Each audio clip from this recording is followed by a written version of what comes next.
You are destroying yourself, and you don't even realize it. Every time you say yes when you mean no, every time you swallow your anger to avoid seeming unpleasant, every time you give up your time, your energy, your own dreams, all to avoid disappointing anyone, you dig a little deeper into your own prison. Maybe you think you are being generous, selfless. Maybe you take pride in being that person everyone can count on. But I'm going to tell you a harsh truth. This is not altruism. It is self-abandonment. You have spent so much time trying to please others that you have forgotten who you really are. And the cruelest part of it all? It happens automatically, unconsciously. You enter an environment, scan the emotions of the people around you, anticipate reactions, adapt your behavior, say what they expect to hear, not because you want to, but because you need to. You need the approval, the recognition, the look of acceptance that confirms you still belong. But there is a price, a very high price. Your vital energy is being drained. Your time, the most precious resource you have, is being wasted in an endless dance to try to maintain a harmony that, deep down, isn't even real. And your own desires? They always come last, always postponed, always suffocated. Carl Jung called this phenomenon identification with the persona, the social mask we wear to be accepted by the collective. And the more you confuse yourself with this mask, the further away you get from your true self. But here's an even more uncomfortable revelation. This compulsive behavior of pleasing is a defense. It is an escape. By hiding behind the persona, you avoid looking at your shadow, that repressed part of your psyche that contains authentic and often uncomfortable emotions, anger, frustration, the desire for affirmation, the urge to say enough. But as long as you don't confront this shadow, it will continue to control your life from the sidelines. And do you know what else feeds this cycle? The illusion that being accepted by others is what gives meaning to your existence. This is exactly what Ichiro Kishimi and Fumitake Koga warn us about in The Courage to be Disliked. By living to meet others' expectations, you become a prisoner of an endless quest for recognition, a quest that will never be satisfied. The truth is brutal, but liberating. You should not and cannot live trying to please everyone. In this video, we will expose the unconscious forces that keep you trapped in this pattern. We will understand how the persona and the quest for acceptance sabotage your authenticity. And above all, we will explore how you can break this cycle and begin a true process of individuation, the path to becoming who you really are. It will not be an easy path. You will have to confront deep fears, painful emotions, truths you may have avoided your whole life. But if you have the courage to move forward, you will find something infinitely more valuable than the approval of others, your inner freedom. You were not born to please. But at some point in your history, you learned that it was necessary. Perhaps it was in childhood when you realized that your authentic feelings, anger, sadness, frustration, were not welcome. Maybe you learned that you would only be accepted if you were gentle, attentive, always available. That love came with conditions. If you behave well, if you don't cause problems, if you are pleasant, then you will be accepted. This is the cradle of the invisible cycle of self-sacrifice, a pattern that starts as a coping mechanism and becomes a psychic trap. From there, you begin to operate in a state of constant alertness. Unbeknownst to you, you start scanning the environment. You observe faces, read micro-gestures, feel the tension in the air. You become an expert at detecting what others want, even when they don't say it. And before any discomfort arises, you already offer the solution. A favor, a smile, a conciliatory gesture, even if it costs you your peace. This happens because, at some unconscious level, you associate emotional security with the approval of others. If you are rejected, isolated, criticized, something inside you screams, "You do not belong." And the fear of not belonging is one of the deepest fears there is. Alfred Adler's individual psychology explains that human beings are driven by a fundamental impulse for belonging and social contribution. The problem is that when this impulse distorts, it generates compensatory behavior. You start trying to gain value in the eyes of others by sacrificing yourself. This is a misdirected quest for social acceptance. And as Ichiro Kishimi and Fumitake Koga show, in The Courage to be Disliked, by trying to live to satisfy others' expectations, you abandon your freedom and condemn yourself to a permanent state of anxiety. And here lies the most perverse point of this cycle. It self-reinforces.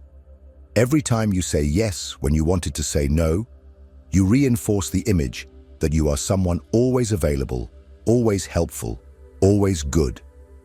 And the more you reinforce this image, the more people expect it from you. And the more they expect, the harder it becomes to break the pattern. Because now, if you dare to set boundaries, you will be betraying not only others' expectations, but also the image you have built for yourself. And so you gradually erase yourself. The time that could be dedicated to your own growth is consumed by external demands. The energies that could nourish your own projects, your well-being, your journey of individuation, are drained by the effort to keep others comfortable. But perhaps you are not consciously aware of this. Maybe you rationalize by saying that you enjoy helping, that you take pleasure in being useful, that you can't say no because people need you. Yet deep down, if you stop to listen, there is a fatigue, a growing resentment, a muffled voice that screams for freedom. And this voice will not be silenced until you break the cycle. But here's the question: why is it so hard to break? Why, even when you realize you are sacrificing too much, do you continue to repeat the pattern? The answer lies in the next layer of this dynamic: identification with the persona. In the next section, we will explore how the persona, this mask you built to be accepted, has become your prison. And why, as long as you do not question this identification, you will remain trapped in the cycle of self-sacrifice, even if you consciously wish to be free. If this content is making sense to you, click the subscribe button and subscribe to the channel. Thank you for your support. Have you ever wondered why, even when you realize you are negating yourself to please others, you continue to repeat the behavior? Why does it seem so difficult to simply say no? Why does a look of disappointment, a subtle criticism, or even the fear of being misunderstood make you revert to molding yourself to others' expectations? The answer lies in a psychic trap you have built, and that you now believe is you, the persona. Carl Jung taught us that the persona is a social mask we all wear. It is necessary, an intermediary between the self and the outside world. Without it, we would be like children without filters, unable to navigate social demands. But the problem begins when you identify too much with this mask. Imagine that throughout your life, you noticed that certain behaviors generated acceptance. Being helpful, saying yes, being flexible, always being available. Every time you acted this way, you were rewarded with approval, praise, inclusion. And every time you dared to express your real needs, anger, frustration, a desire for boundaries, you were punished with rejection, criticism, or isolation. Over time, you understood, it is safer to be who others want me to be. And so, unconsciously, you built your persona. In your case, probably a persona of good person, trustworthy, altruistic, strong, always willing to help. What you may not realize is that this persona is not you. It is a role, a character. Jung states that the more you identify with the persona, the further you distance yourself from the self, your authentic core, where your real desires, your boundaries, your inner truth reside. But the persona is seductive. It offers a sense of belonging. It protects you from confronting difficult emotions. Because see, if you start saying no, if you set boundaries, if you express your legitimate anger, you will inevitably have to confront something you have spent your life avoiding: your shadow. The shadow, in Jung's view, is everything you have repressed to adapt: your anger, your legitimate selfishness, your will to assert your space, your need to say, enough. And here lies the true prison. As long as you do not confront the shadow, you will remain trapped in the persona. The compulsive behavior of pleasing, therefore, is not just a social habit. It is an unconscious mechanism to avoid confronting deep aspects of the psyche. It is an escape. And the more you escape, the more fragile and dependent on others' approval you become. The more you reinforce unconscious archetypes like the martyr, the devoted mother, the savior, patterns that Jung described as archetypal masks that reinforce the cycle of self-sacrifice. You begin to believe that your worth lies in having no needs, in always being strong, always generous, always perfect. But the truth is brutal. No one can sustain this mask without paying a price. Extreme fatigue, anxiety, resentment, depression, a sense of emptiness. These are the symptoms of a soul suffocated by the persona. As long as you do not recognize this dynamic, you will continue to go in circles. You will try to be more assertive. You will try to prioritize yourself. But you will feel guilt, shame, fear of rejection. And you will go back to pleasing. You will go back to negating yourself. You will go back to putting on the mask.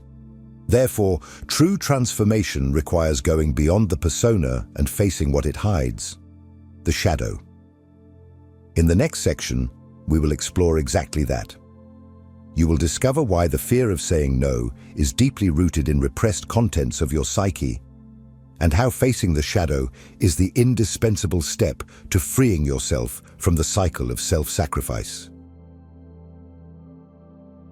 Now that you have started to see the mask you wear, it is time to understand the force that keeps it glued to your face: the unconscious desire for social acceptance.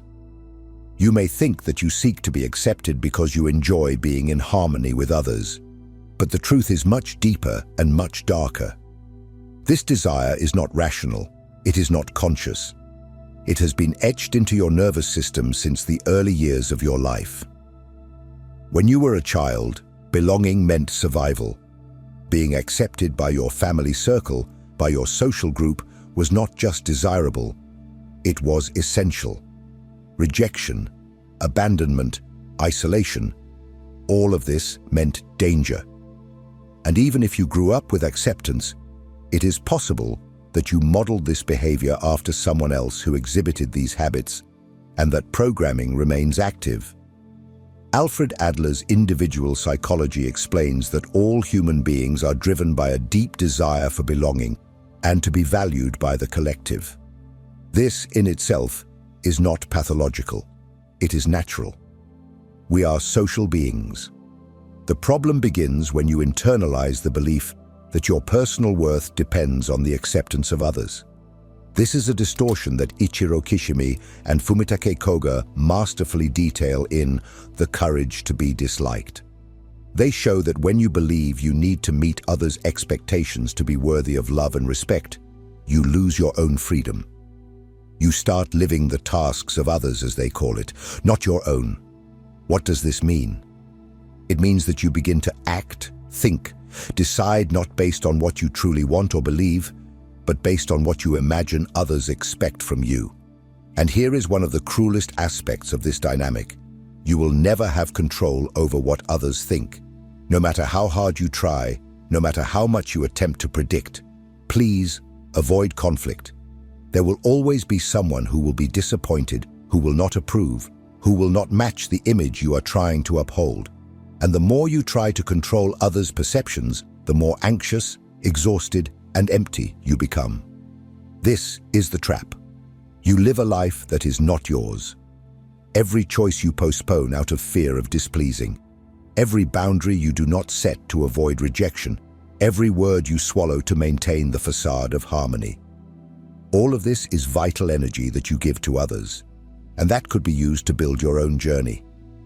But breaking this dynamic is not easy, because saying no, setting boundaries, expressing your truth, all of this inevitably activates emotions that you have learned to suppress: guilt, shame, fear. It is these emotions that keep the desire for social acceptance functioning as an invisible engine. As long as you do not learn to deal with them, you will remain trapped in this pattern. You may even know intellectually that you should not please so much, but at the decisive moment, the fear of rejection will speak louder. Therefore, in the next section, we will go even deeper. You will discover that the true path to freedom does not lie in trying to control others, nor in trying to be more strong or more assertive by force. It lies in confronting the shadow and integrating everything you are afraid to feel. Now that you understand the unconscious force that drives you to seek acceptance from others, the most challenging moment of this journey has arrived: the confrontation with the shadow. Carl Jung teaches us that the shadow is composed of all aspects of our psyche that we reject, repress, or deny. Everything you were conditioned to believe was not good, acceptable, or lovable has been pushed into that dark basement of your mind. But what happens when you repress authentic feelings? They do not disappear, they accumulate. And the more you repress, the stronger the shadow becomes. Unexpressed anger turns into resentment. Suffocated frustration becomes apathy. Ignored legitimate desires manifest as chronic fatigue, unexplained sadness, or even physical illnesses. In the context of self-sacrifice, the shadow contains precisely those emotions you fear feeling the most: anger, legitimate selfishness, the will to set boundaries, the desire to prioritize yourself. You have learned to associate these emotions with something bad, ugly, dangerous. Perhaps because as a child, you were punished or rejected for expressing them. Perhaps because your environment reinforced the idea that being good meant being submissive, always kind, incapable of saying no. But as long as you do not integrate these rejected parts, you will continue to live a half-life. Every time you say yes when you wanted to say no, you are not just pleasing someone.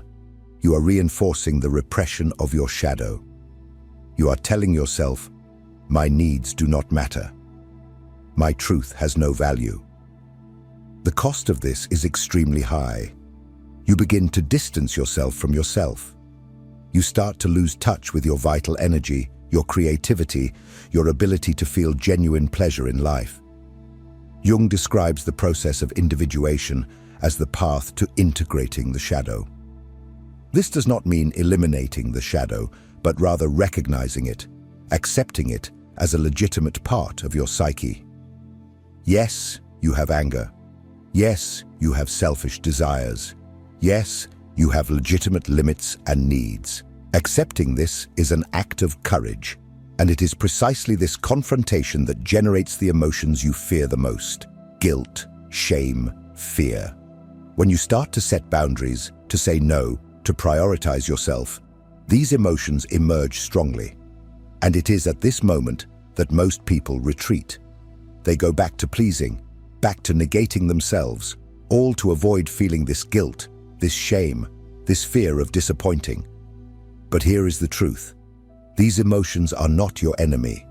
They are the portal to your liberation. Jung reminds us that everything we resist persists. If you flee from guilt, it will continue to control you. If you repress anger, it will turn against you in the form of illnesses or emotional outbursts. The true path is to go through these emotions. Allow yourself to feel them. Understand that they do not define your worth.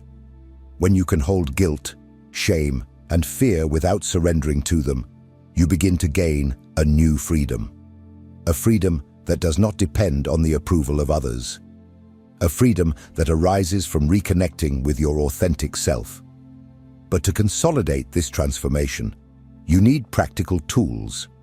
You must act consciously to break automatic patterns. In the next section, we will explore exactly that. You will learn simple yet powerful strategies to start saying no without guilt, to set boundaries firmly, and to build more authentic relationships where you can truly exist and not as an edited version of yourself. If what you're hearing resonates with you, you'll find real value in my ebooks. Beyond the Shadow breaks down Jung's core ideas, while Dialogues with the Unconscious gives you a 30-day path to apply them in your life. Both are linked in the pinned comment.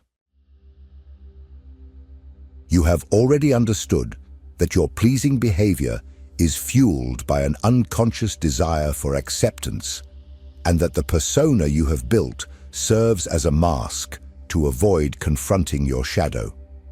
Now comes the inevitable question: how to break this pattern? How, in practice, can you start to free yourself from this cycle of self-sacrifice? The answer begins with a fundamental principle. Awareness and action must go hand in hand. It is not enough to simply understand the problem intellectually. You need to create new experiences that reprogram the way your emotional system responds to these situations. Let's explore some practical strategies that you can start applying immediately, knowing that the process is gradual and requires consistency. The first of these is the technique of conscious pause. Every time you find yourself about to say yes when you want to say no, or to give in to a demand that does not respect your boundaries, stop, literally. Take a deep breath, count to 60. Allow yourself to feel the discomfort that arises.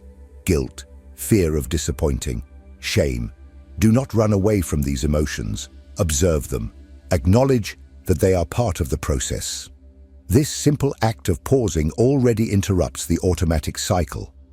It creates a space between the unconscious impulse and your conscious response.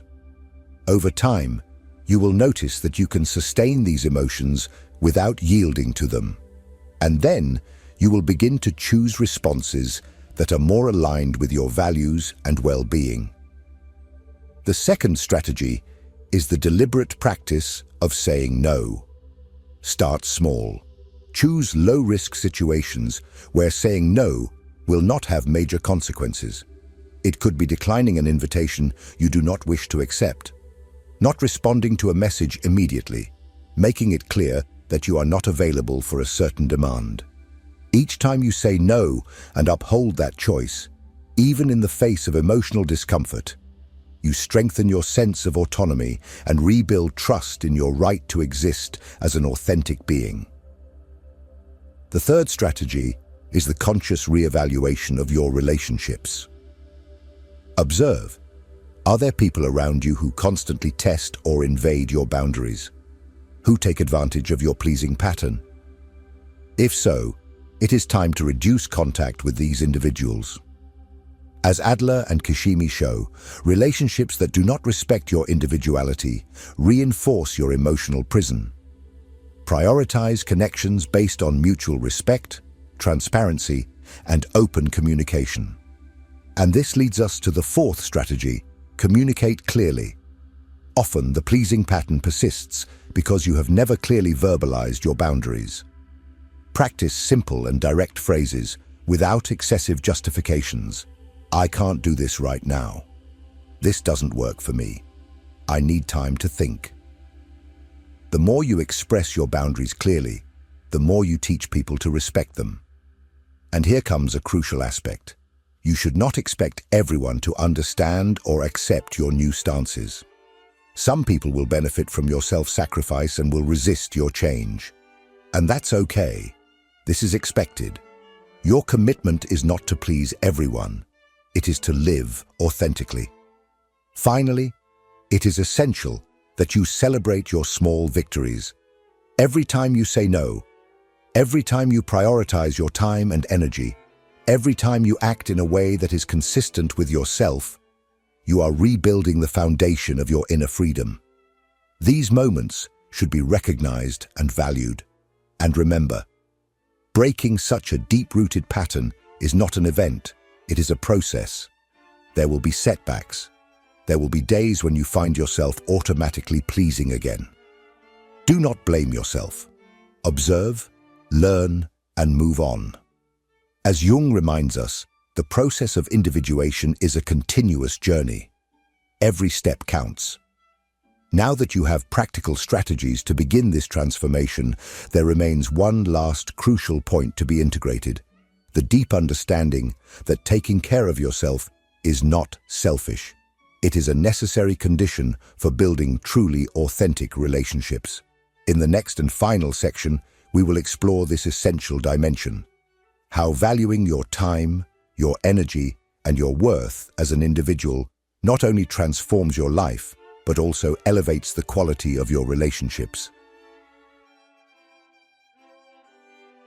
We have reached the most important point of this journey. And now, I want you to take a moment to reflect on everything we have explored so far. The cycle of self-sacrifice is not just a bad habit or socially conditioned behavior. It is an invisible prison built throughout your psychic history, fueled by fear, guilt, shame, and reinforced by the identification with a mask that you believed to be you. But you are no longer that person who lives in the shadow of others' expectations. If you have made it this far, it is because a deeper part of you, the one Jung called the self, is awakening. This part wants to live authentically. It wants to breathe. It wants to exist without the weight of pleasing everyone around you. And here is an undeniable truth. Valuing your time, your energy, and your worth as an individual is not selfish. On the contrary, it is an act of deep responsibility. When you respect yourself, when you honor your limits and needs, you not only free yourself, you become capable of building more authentic, balanced, and humane relationships. Because look, people who live to please others do not build genuine relationships. They build relationships based on fear, guilt, and manipulation. Only when you present yourself to the world with clarity, truth, and wholeness can others relate to who you truly are, and not to your persona. And yes, this will scare some people. Some will distance themselves. Others will resist. But that's okay. As Ichiro Kishimi and Fumitake Koga teach us, living to control others' perceptions is a surefire recipe for unhappiness. You are not here for that. You are here to live a life that makes sense to you. A life where your choices are free, your relationships are true, and where you can look at yourself with pride, knowing that you did not sell yourself out, did not betray yourself, did not nullify yourself to fit into molds that were not yours. This is a courageous path. It is a journey that requires patience, presence, and constant practice. But it is the only one that leads to true inner freedom. Now, I want to hear from you. What impacted you the most in this video? What pattern have you identified in yourself or in someone around you that you are ready to start transforming? Share in the comments. Your reflection can inspire others who are going through the same process. And more. Don't stop here. This video is just one step within a much larger journey of self-knowledge and transformation.